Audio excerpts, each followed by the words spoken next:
આ નિશાની અને કબીરને ઓળખી, કબીરને જોયા નથી, બરોબર. એની જ્યારે એ નિશાની આપણે હમણાં જે વાત કરી ને કે ઈશ્વર નિશાને ઓળખાય, માતાજી નિશાને ઓળખાણા, રામાપીર નિશાને ઓળખાણા, હાથમાં ભાલું, દાઢી અને લીલો પોશાક પહેર્યો છે. એ પોશાકના નિશાન ઉપર રામાપીરને ઓળખ્યા, એને નિશાની ઉપરથી રામદેવ ઓળખાય. નકર સાદા લુગડા પહેર્યા હોય અને બાજુમાં બીજા ભાઈ બેઠા હોય તો આમાં રામાપીર કોણ? એમ જ્યારે સભાની અંદર ગયા હોય અને એક હરકા બધા બેઠા હોય, સાદા વેશમાં હોય, પેન્ટ બુશર્ટ પહેર્યું હોય, તો આવનારને કેમ ખબર પડે કે આ વક્તા પુરુષ છે, આ જ્ઞાની પુરુષ છે, કે આ હંસ પુરુષ છે, કે આ સંત છે? પણ જ્યારે સ્ટેજ ઉપર બેઠા હોય ને એ આવતા હોય ને ખબર પડે કે આ કાંઈક લાગે છે, તો જ બેઠા હોય ને કે એ આ નિશાની એટલે સદગુરુ આપણને નિશાને પરમાત્મા નક્કી કરાવે. મગરવાળી ખોડિયાર છે, મગરની નિશાની મૂકી એટલે આપણને ખબર પડે કે આ મગરવાળી છે, ખોડિયાર છે. બોકડાવાળી છે, આ બોકડાવાળી એ મેલડી છે. પાડાવાળી વિહત છે, ઘેટાવાળી ગેલ છે, સિંહવાળી સાઉન્ડ છે. એ નિશાન જ્યારે એના ચરણમાં મૂક્યા ને, એ નિશાનથી તમે કહી ગયા કે આ મેલડી છે, આ ખોડિયાર છે, આ સાઉન્ડ છે, આ ગેલ છે. પણ હમણાં જો એકય નિશાન ન હોત તો એ પાંચ બેનો ઊભા હોય તો આપણને ખબર શું પડે કે આ મેલડી છે ને ખોડિયાર છે. એટલે નિશાને નક્કી કરાયું, નિશાને દેવી દેવતા નક્કી કરાવ્યા, નિશાને સંત નક્કી કરાવ્યા કે સંતને ઓળખવા તો શું નિશાન? તો કે એના નેણ અને એના વેણ પલટી ગયા હોય, જેની વાણી અને જેના વર્તન ઉજળા હોય આને સંત કહેવાય. નેણ અને વેણથી ઓળખાય. માટે પરમાત્મા નિશાને જ ઓળખાય. એમ અહીંયા કણે આ માણસોને કીધું કે કબીરને તમારે ઓળખવા હોય તો હું તમને નિશાની આપું કે કબીર જ્યાં હાલ્યા જતા હોય છે એની ઉપર વાદળ સાંકળી. એટલે નક્કી માની લીજો કે આજ કબીર. હવે બરોબર ગામના પાદર પૂજ્યા, કોઈ માણસનું મૃત્યુ થયેલું અને નનાની હાલી આવે, હજારો માણસો હારે. એટલે ગામમાં એક ભાઈને પૂછ્યું, અમારે કબીર સાહેબને મળવું છે, તમારા ગામમાં આવ્યા છે. કે હા, અમે એમની ભેગા જ હતા, પણ અત્યારે એક માણસનું મૃત્યુ થયું છે, શમશાન યાત્રામાં ગયા છે.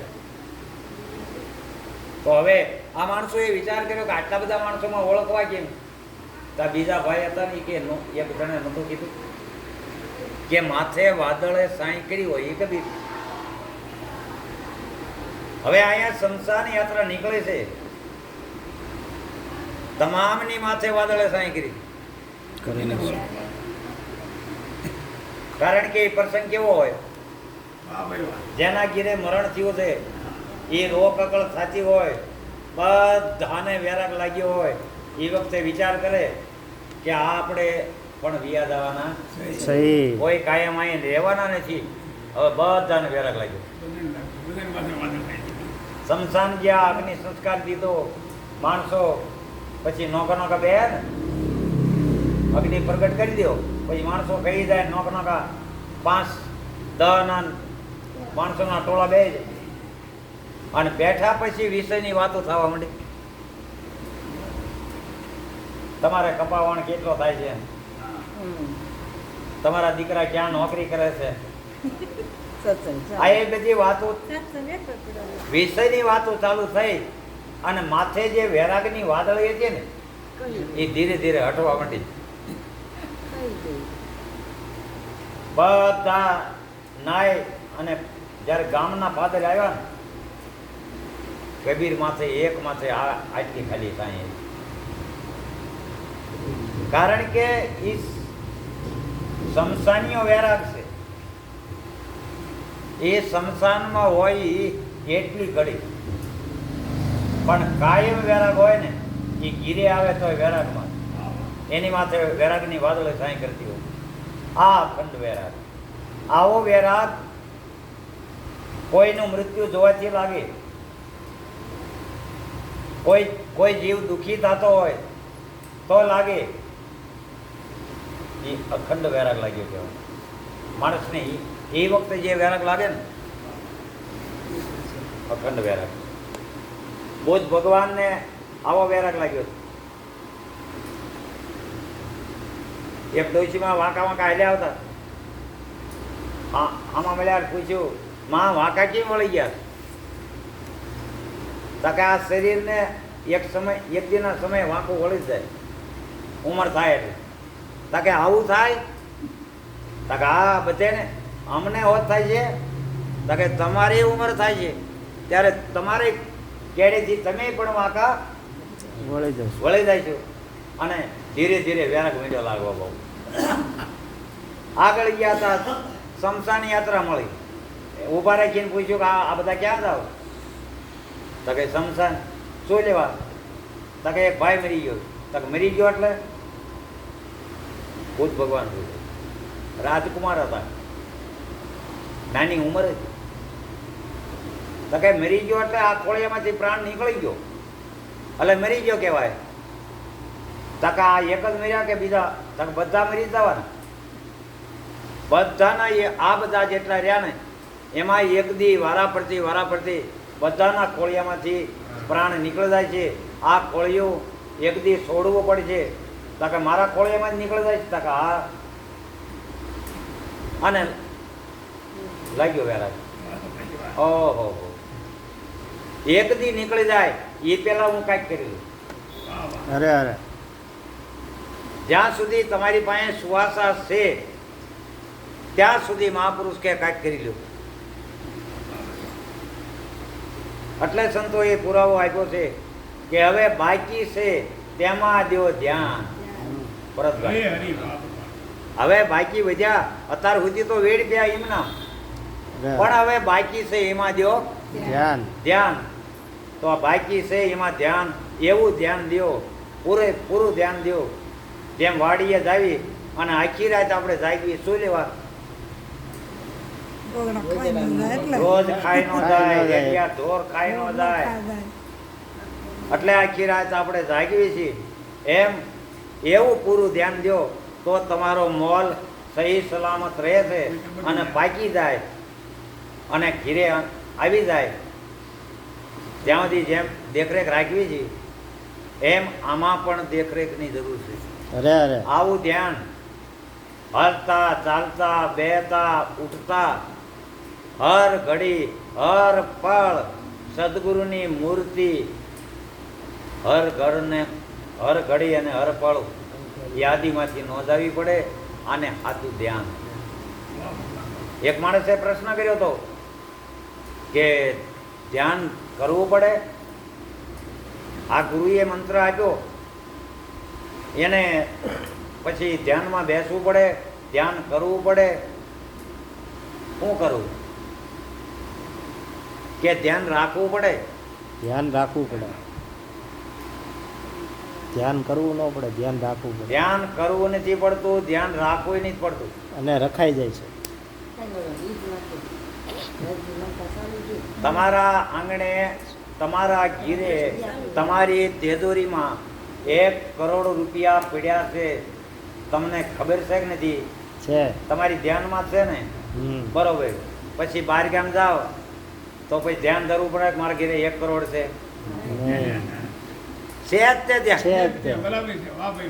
એમ ગુરુ મૂર્તિ તો આ હૃદય રૂપી તેજોરીમાં મૂકી તો તમને ધ્યાનમાં જ હોય તો પછી હર ઘડી ધ્યાન કરવાનું. લે હું આંખ્યું બંધ કરી અને લે હું ધ્યાન ધરી દઉં, એ તેજોરીમાં છે ને મૂર્તિ કે બીજી? હે ધ્યાનમાં જ છે. ધ્યાન રાખવાનું નથી, અને જેને જેને ધ્યાન રાખ્યું ને તોય છટકી ગઈ. તોય છટકી ગઈ. સાચી વાત છે. ધ્યાન રાખવાનું નથી, ધ્યાન ધરવાનું નથી. કોણ ધ્યાન રહે? રાતે હોઈ ગયા તમે, રાતે તમે હોઈ ગયા તો કોક સોર આવીને તેદુરી તોડી લઈ ગયો. લ્યો, એ માયાની ચોરી થાય ને. પણ આ સોર નો ચોરી કરી શકે એવી છે નામની મૂર્તિ. અને એ મૂર્તિ મીરાબાઈને ઓળખાવી કે મીરા કેમ રોસ, સાની રહી જા. પથ્થરની મૂર્તિ હાથમાં હતી ને તો પડી ગઈ, પણ હાલ હું તને એવી મૂર્તિના દર્શન કરાવું, તારાથી આંગી જ ન જાય. આ ગીત નો રે એવી મૂર્તિ તને દેખાડું. અને મીરાબાઈને આ વાત સમજાવી અને જુક્તિ કરી અને કીધું કે જો આ મૂર્તિ રહી એ આ તેદુરીને તળિયે મૂકી દે, ચોર ચોરી નહીં કરી શકે. તારો ખજાનો સહી સલામત રહી છે. કાંઈ પેરો નહીં ભરવાનો, કોઈ પગી પણ રાખવાવાળું નહીં, ચોકીદાર કોઈ રાખવાનું નહીં, સંપત્તિ લૂંટાય છે. આવી મૂર્તિ. અને એ મૂર્તિ કે છે ને એક સાખી કે ધ્યાન મૂલમ ગુરુ ગુરુ મૂર્તિ, પૂંજા મૂલમ ગુરુ પદ, મંત્ર મૂલમ ગુરુ વાક્ય, અને મોક્ષ મૂલમ ગુરુ ગુરુ કૃપા. કૃપા. એક ભાઈ કે તમને કયો મંત્ર આપ્યો? રામનો, શિવનો, કૃષ્ણનો? કયો મંત્ર આપ્યો? મને પૂછ. મેં કીધું મંત્ર ગુરુએ જે વાત મને સમજાવી ને એ જ મંત્ર. એનું નામ જ મહામંત્ર. એનું નામ જ મહામંત્ર. અરે અરે કીધું ગુરુના મુખમાંથી જે વાક્ય નીકળ્યો ને એ જ મંત્ર. સાચી જ કે ધ્યાન મૂલમ ગુરુ મૂર્તિ, પૂંજા મૂલમ ગુરુ પદ, મંત્ર મૂલમ ગુરુ વાક્ય.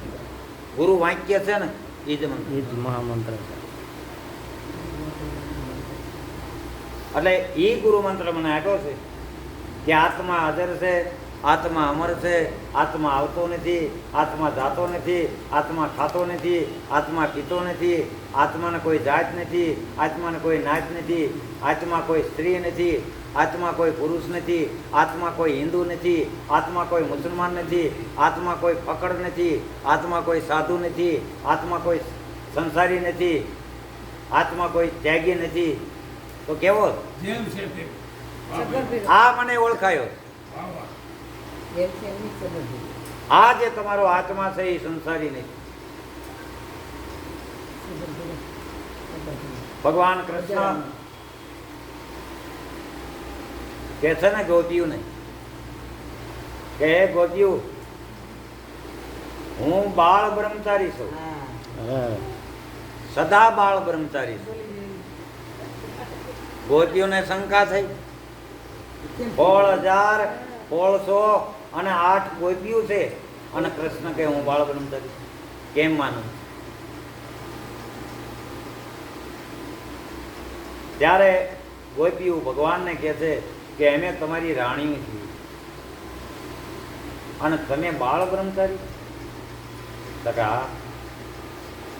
તો ખબર કેમ પડે કે ગુરુ મહારાજને થાળ ધરાવવા જાવ ને 16,1608 થાળ લઈ અને ગોપીઓ જ્યારે જમના નદી હાલી ત્યાં કાંઠે આવીએ ને ત્યાં નદી હાલી જાય આવી પાછી. હે ભગવાન, ત્યાં તો પાણી આવ્યું જાય છે, એમાં અમારે ઉતરવું કેમ? તણાઈ જાય. ભગવાન કે ત્યાં જઈને એટલું કહેજો કે હે જમના મૈયા, અમારા સ્વામી અમારો કૃષ્ણ સદાય બાળ બ્રહ્મચારી હોય તો માં ગંગા તું માગ દે. એટલે આમાં કાઢો દે તાકે માગ એમ માગ દે કે અને ઓલામ નહીં એમ કે અમે આટલી બધી રાણીઓ. અને ભગવાન કે હું સદા બાળ બ્રહ્મચારી છું. અને જઈ અને જ્યાં ગંગા મૈયાને હાથ જોડીને કીધું કે હે માં, અમારા સ્વામી અમારા કૃષ્ણ જો સદાય બાળ બ્રહ્મચારી હોય તો માં ઘડીક માગ દઈ દે એટલે હમા કાંઠે યાદ આવી જમનાજી ઊભા રહી ગયા કે માગ દઈ દીધું. ગોપીઓ હામા કાંઠે વહી ગઈ. હામા કાંઠે ભગવાનનો ગુરુ મહારાજનો આશ્રમ, ત્યાં જઈ અને ગુરુ મહારાજને જમાડ્યા. અને પછી કીધું કે હવે ગુરુ મહારાજ અમારે ઘીરે જવું પણ નદી હેલી જાય. તો કે આવ્યા ત્યારે કેમ આવ્યા? ત્યારે નદી તો હાલી જ જતી હતી. અરે અરે તારે કે આયા ત્યારે કૃષ્ણએ કીધું તું કે હું સદા બાળ બ્રહ્મચારી હોય એટલું કહેજો. એટલે જમનાજી માગાતી. તો ગુરુજી કે જાઓ એમ કહેજો અમારા ગુરુ કાયમ સદા ઉપવાસી હોય તો માગ દઈ દે.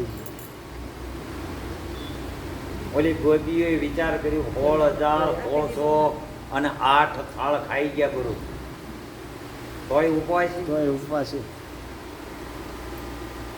પણ કહું તો પડશે, હવે નદી આડી છે એટલે બોલવું જ પડશે કે અમારા ગુરુ કાયમ અખંડ ઉપવાસી હોય તો માં જમનાજી તમે માગ દઈ દો. જમનાજી ઊભા રહી ગયા, માર્ગ થઈ ગયો અને ગોપી ગીરી ગઈ. કૃષ્ણ ભગવાને પૂછ્યું બોલો ગોપી, બાળ બ્રહ્મચારી કીધા અને માર્ગ આપ્યો કે હા. તો કે ગુરુએ શું કીધું એ કયો મને. બરાબર છે. એ ગુરુએ એમ કીધું હું સદા અખંડ કાયમ બ્રહ્મચારી હોય સદા ઉપવાસી. તો માગ આપું. તો ગુરુ ઉપવાસી છે અને હું બ્રહ્મચારી છું. અરે તો આ કઈ વાત કરી? આત્મા તમારો સદા ઉપવાસી છે, આત્મા ખાતો નથી. અને કૃષ્ણ જન્મતો નથી. કૃષ્ણ કાયમ સદા બાળ બ્રહ્મચારી છે. અરે અરે ત્યારે ગોપીઓને જ્ઞાન થયું. અમારે તો એવું હતું કે અમારો પતિ કૃષ્ણ. ત્યારે ગોપીઓને કૃષ્ણ ભગવાને કીધું હવે હાલો હું તમને હાસું જ્ઞાન આપું. જેમ મીરાને આપ્યું ને ગુરુએ, એમ ગોપીઓને કૃષ્ણએ આપ્યું કે હું અખંડ સૌ, અવિનાશી સૌ, મારો 3 કાળમાં નાશ નથી. નથી. આ નક્કી કરી લો. શરીર તો ગમે તેથી પડવાનું. અરે અરે શરીરનો જન્મ થયો છે તો શરીરનું મૃત્યુ હા. અનિવાર્ય છે. અનિવાર્ય છે. છે ને? આપણી માટે 2 દિવસ છે. કેટલા? 2. એક જન્મ એક અને એક મૃત્યુ. મૃત્યુ. અરે અરે આ 2 દિવસની જિંદગી છે. જન્મ થયો અને નક્કી કરીને ભજન કરવા માંડ્યો, મૃત્યુ. એક દી મૃત્યુ ને એક દી જન્મ. વસાળે જે ગાળો છે એમાં જે મોજ કરવી કરી. જેટલું લૂંટાય ને એટલું હરિનું નામ લૂંટી. અને જેને લૂંટી લીધું એને આજે ઇતિહાસના પાનામાં નામ અમર છે. અરે અરે નકર આ સંતોરિયા આપણા કોઈ હગા છે નહીં. તોય રોજ આજે સત્સંગમાં બેવી ત્યારે મીરાને, નરસિંહને, તુકારામને, એકનાથને, ગંગા સતીને, તોરલને, રૂપારાણીને આ બધાને આપણે યાદ કરવી. શા માટે? એને કંઈક કમાણી કરી છે. કંઈક કમાણી કરી. એટલે આજે ઇતિહાસમાં જેના નામ અમર છે યાદ એટલા માટે કરવા પડે છે આપણે કે એક દાખલો એનો લીધો આપણે કે આગળની નારીઓ આવી મહાન સતી થઈ ગઈ, ગુરુના વચનમાં ઊભી રહી, ગુરુએ માર્ગ બતાવ્યો, એ માર્ગે હાલ્યા તો એના નામ આજે ઇતિહાસમાં છે. તો આપણે પણ નારી છો તો એ નારી ભક્તિ કરી ગઈ તો આપણામાં કેમ ન થાય? થાય. તમારામાં એટલી જ શક્તિ પડે છે. અને નારીએ તાર્યા ને એટલા પુરુષોએ નથી તાર્યા. અરે અરે બરોબર. એક એક નારીઓના દાખલા લ્યો. સતી લોયણ અહીંયા હાટકોટમાં થયા, લાખાજીને ભક્તિના માર્ગે વાળ્યો, સતના માર્ગે ચડાયો. એ બધો ફાળો સતી લોયણનો હતો. જેસલ જાડેજાને સતનો માર્ગ દેખાડ્યો તોરલ. માલદેને માર્ગ બતાવ્યો રૂપા રાણીએ. એક એક દાખલા તમે લ્યો. સતી નારી ન હોય તો ધર્મ હાલે જ નહીં. સતી નારી વિના ધર્મ ન હાલે. અને જતી પુરુષ વિના ધામો. ના દામે. તો 4 જતી જગતમાં છે. કેટલા? ચાર જતી એક હનુમાન જતી, બીજા ગોરખ જતી, ત્રીજા લક્ષ્મણ જતી અને ચોથા અર્જુન જતી.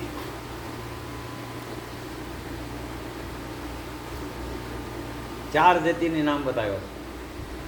પણ ત્રણની જ ખ્યાલ છે. ત્રણ જતી જગતમાં જાહેર છે. હનુમાનજી બાળ બ્રહ્મચારી હતા તો એને કદાચ આપણે જતી કહીએ. પછી ગોરખનાથ એ ત્યાગી અને બાળ બ્રહ્મચારી એને જતી કહીએ. લક્ષ્મણ તો પરણેલા હતા એને કેમ કહેવાનું? તોય જતી કીધા કે નહીં.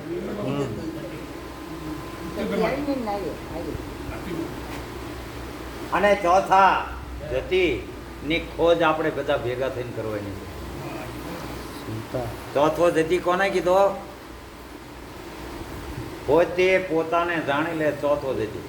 અરે અરે આ જે તમારો આત્મા છે ને એ જતી એ જતી છે.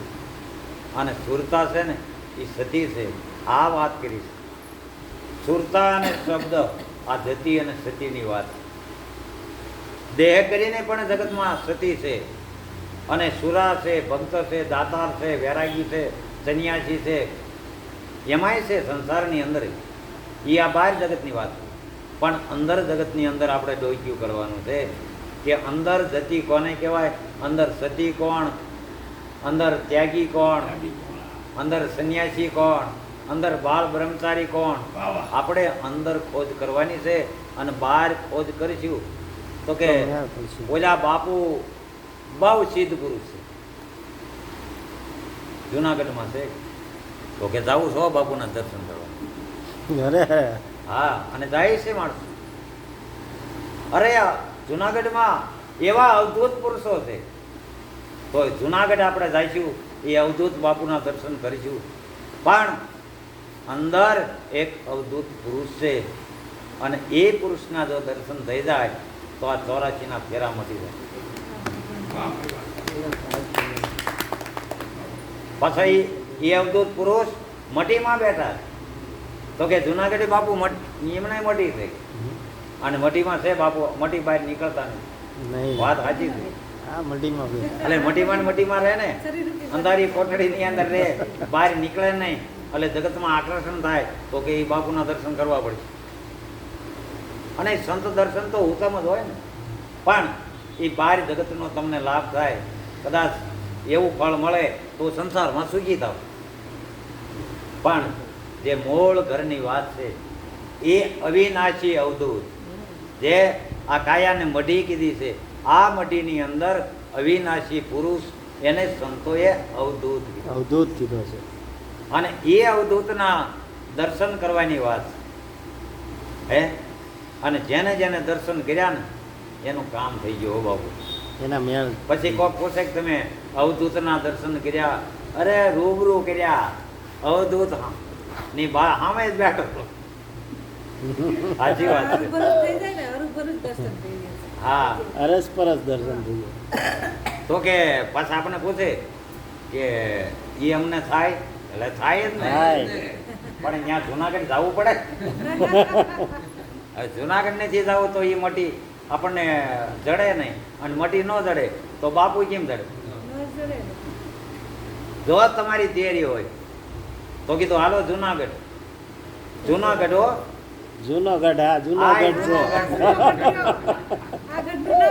જૂનોગઢ છે. અરે અરે અને ન્યાજ ગુફા છે ને, ત્યાં ગુફા છે. આ ગુફા છે અંદર, અને આ ગુફાની અંદર અને આ મઢીમાં અવધૂત પુરુષ.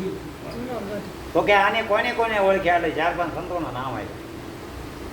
મીરાએ ઓળખ્યા, ભરથરીએ ઓળખ્યા, ગોપીચંદે ઓળખ્યા, કબીરે ઓળખ્યા, ગોરખે ઓળખ્યા.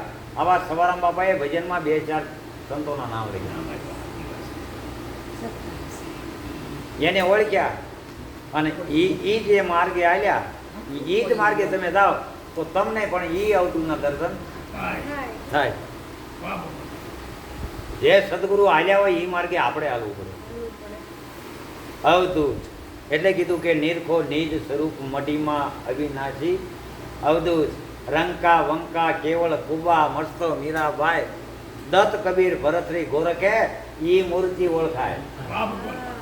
દત્ત ભગવાને હોત આ અવધૂતના દર્શન આ કર્યા હતા. અવધૂતના દર્શન. કબીરે આના અરે. ગોરખે આના અને આ પલંગમાં બેઠો ને એને અરે અરે આ બધા બેઠા ને એને એના કર્યા. હા પણ એના કર્યા ને. હા વાહ ભાઈ વાહ. એ રાજસ્થાનથી આવ્યા, વિચાર તો કરો કેટલો આમદની પલવો થાય. અને આમદની મૂકી ન્યાથી નહીં. હા હા. જો આ ગુરુમાંથી અખંડ નિષ્ઠા ભાવ છે. કેવો નિષ્ઠા છે? કેવો. ભલે 12 મહિના બીજી પૂર્ણિમા ન આવી હા, શકાય એમાં તો પણ એક મહત્વની, કારણ કે આ પૂનમ રહીને બાપ હતા, ઓછો એ અષાઢ મહિનામાં આવે બરોબર. અને ચોમાસું ક્યારે આવે? ચોમાસાની ઋતુ ક્યારે ચાલુ થાય? અષાઢથી જ ચાલુ. અષાઢથી. અને આ વાવણીનો મહિનો, આ આઠ મહિનામાં એક સાંઠ ન પડે, એક પૂરું વરસાદનું ન પડે એટલે ખેડૂતનું પૂરું. નવાઈ જાય, પૂરું થઈ જાય. ખેડૂત વાવી જાય. 8 મહિના એક કોરો થાય ને વાહ વાહ. તો એવી રીતે આ પૂનમ નું ન થાય એમ? એમ ગુરુ પૂનમ છે. 8 મહિનો છે, ધોરી મહિનો છે, અને એ ધોરી મહિનો હા, ઈ- વાવણીનો સમય કહેવાય. અને એ વખતે આકાશમાં કાળા ડિબાંગ વાદળા ચડ્યા હોય અને વીજળી આમ વાદળને ચીરતી હોય અને વરસાદ જ્યારે મંડે અનરાધાર વરવા ત્યારે મોરલા છે ને ટવકે, વાહ વાહ. અરે ઈ ગાજે. મોરલા ટવકે ને ઓલા હરુડાટ થાય આકાશમાં, અને એવા મોરલા ટવકે અને એનો એ મોરલાનો ટવકો સાંભળી અને ઓઢો જામને ઓથલ પદમણી બરડા ડુંગરે બેઠા હતા અને ઓઢો ઉદાસ થયો. એને મલક યાદ આવ્યો. એવી લગન એમ? થાય. 8 મહિનો આવે અને આપણે આપણા વતનમાં હોઈએ એટલે આપણે આપણા ઘીરે હોઈએ અને 8 બેસે ને ત્યાં આપણે ઉદાસ થઈ જવું પડે. પૂનમ આવે, વાહ વાહ. મને દેશ યાદ આવે, મારા ગુરુનો દેશ. અરે, અરે. જવું બરફની પડશે. એવી ઉભરાય, બરફમાં એટલો, એમ. હે? અગાઉ મને થાય. હા, અને ઈ અગાઉ આનું મને આપણું મન રૂપી મોરલો ટવકે કે હવે પૂનમ કેદી આવે, પૂનમ કેદી આવે. દિવસો ગણે, હે? કલાકો ગણે. નકર ઈ મોરલો બોલ્યો ને ત્યારે ઓથલ પદમણીએ ખરાબ દીધો. જા ગોજારા મોરલા, તું બોલ્યો ને મારો ઓઢો ઉદાસ થયો. ત્યારે મોરલે જવાબ આપ્યો હતો, એ અત્યારે અમારી ઋતુ છે. શું કીધું? અમારી ઋતુ છે. અત્યારે અમારી ઋતુ છે અને અમે નો કદાચ તમે ખાવા ન દો ને તો કાંકરા કરીએ ને પેટ ભરીએ, પણ અમારી ઋતુમાં અમે ન બોલીએ ને તો અમારા અહીંયા ફાટ અમે મરી જાય. અરે એમ મહાપુરુષો આ મહિને ગુરુ પૂનમ આવે અને સંતો જો નવ ટવકા કરે ને તો સંતો કે અમારા ગળા ફાટી જાય. અરે અમારે આજ આજ આજ આનંદ, આજ ઉત્સાહ. આજે એવી ઉભરાય આનંદ. હે? વાહ વાહ. આજે પૂર્ણિમા છે બાપ. પૂર્ણિમા ક્યારે થાય? પૂરો હોળ કાળાનો થાય ને બાબુ ત્યારે ત્યારે એને પૂર્ણિમા પૂર્ણિમા ચંદ્રમા કહેવાય. ત્યારે પૂર્ણિમા. અને આજ પૂનમનો પૂર્ણિમાનો ચંદ્રમા છે. અરે અરે એમ ગુરુ છે એ પૂર્ણિમાના ચંદ્રમા સમાન છે. હમ એમાં એક કળા પણ ઘટતી નથી. અને આપણામાં કદાચ કળા ઘટતી હોય, પૂર્ણ ન થયા હોય, કોઈ બીજ હશે, કોઈ તીજ હશે, કોઈ ચોથ હશે, કોઈ પાંચમ હશે. આ સેવક સમુદાય આવ્યા ને એમાં કાંઈક કળા હશે. આવ નથી એમ નહીં, બીજ તો બન્યા જ છે. અરે પણ બીજ પછી રોજ તીજ આવે એટલે ચાર કળામાં વધારો થાય, ચાર કળામાં વધારો થાય. એમ કરતાં કરતાં 12, 13, 14 અને પૂનમ થાય ને તો એ કુંડાળું જે હોય ને ચંદ્રમાનું એ બધું ભરાય પૂર્ણ થઈ જાય. ભરાઈ જાય. જેમ ગા ધોવા બેસો ને બોગણું અધૂરું રહે ત્યાં સુધી તમને એમ થાય કે આખું બોગણું ભરી દે ને તો સારું. તો ફળ ખવારવો પડે ને, હમ ફળ ખવારો અને એવી હાસવો તો 2-4 દીમાં દૂધે વધી જાય અને પાછી બોગણો કરી ભરી દે. દે. એ જ રીતે આમાંય છે. એમ એવો ભાવ રાખો, એવો સત્સંગનો ખોરાક આપો ને એવો આનંદ આવે, એવો આનંદ આવે. અને એ આનંદની ધારા છે ને આ બોગણું ભરી દીધી. અરે અરે. આ મન રૂપી બોગણું ભરાઈ જાય પછી મન શાંત થઈ જાય. થઈ જાય. આ મનને સમજાવવા માટે આ સત્સંગની જરૂર છે. અને ગુરુ પૂર્ણિમા એટલે વ્યાસ પૂર્ણિમા. વ્યાસ પૂર્ણિમા કહેવાય છે. એટલે તેજ બનાવ્યો હોય એને વ્યાસ તીર્થ કહેવાય. બરાબર. એટલે વ્યાસ પૂર્ણિમા છે. આજે આખા વિશ્વની અંદર આખા દેશના જ્યાં જ્યાં ગુરુદ્વારો હોય ભલે પછી ખાલી સાધુ બેઠા હોય ને ઝૂંપડી વાળે તો એને 2, 5, 10 સેવક હોય ને તો એ સેવક અહીંયા ગુરુદ્વારે આવે કે અમારા ગુરુદ્વારે ભલે પાદરા ગુરુ કરાવ્યો હોય કંઠી બાંધેલી હોય મંત્ર જ ખાલી મળ્યો હોય તોય આજે ગુરુનો મહિમા જ એવો છે. ચંદ્રમા જેવા ગુરુ છે. અને એ ચંદ્રમાની રાત આવે આખી ધરતીમાં જ્યારે ચંદ્રનો પ્રકાશ પકડાઈ ગયો હોય કેવું અંજવાળું હોય અને એ અંજવાળામાં શીતળતા કેટલી હોય એમ ગુરુ છે ને એ ચંદ્રમા જેવા છે. એની વાણીમાં નિર્મળતા હોય. એના કેવા વેણ હોય આવ નિર્મળતા હોય. કોઈ દી કોઈ ઉપર ક્રોધ ન કરે. અક્રોધી હોય, નિષ્કપટી હોય, નિલોધી હોય, જેનામાં લોભ ન હોય કે મારે જેવું આવે ને મને પૈસા મૂકે ને એને એ કાંઈ હોતું નહીં. એટલે